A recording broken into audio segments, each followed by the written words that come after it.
passionate.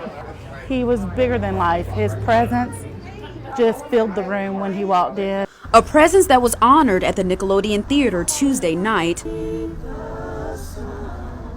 All for activist Dr. William Monroe Goins.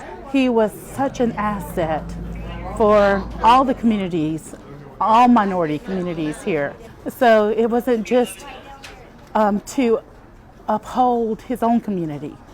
It was all our communities. He knew if we didn't rise together, we didn't make it. We had to be unified. Dr. Goins was an ambassador for the Native American community in the Midlands, the CEO of the Cherokee Indian tribe of the state, but he spoke for all people. Will Goins was the voice of the marginalized.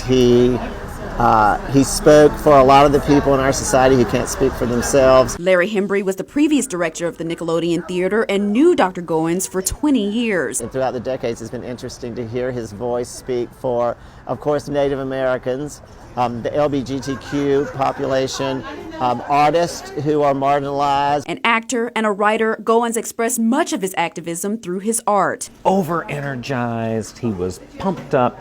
If you knew him physically, he had this wild, sort of untamed, frizzy hair. And whenever he was captivated by a project, it received his full intensity. Frank Thompson is a character actor who worked with Goins in a number of roles, his best friend since he moved here 7 years ago. They were supposed to meet for coffee Monday. He did so much serious work with advocacy and with all he did for the Native American community and other marginalized communities. I think our friendship allowed him to revel in the silly side of things. And I'll be waiting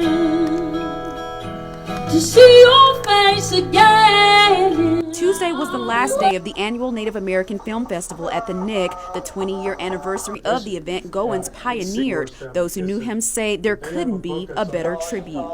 In Columbia, Sharon Hayes, Watch Fox News. We did, what our foodstuffs were, what our building structures are.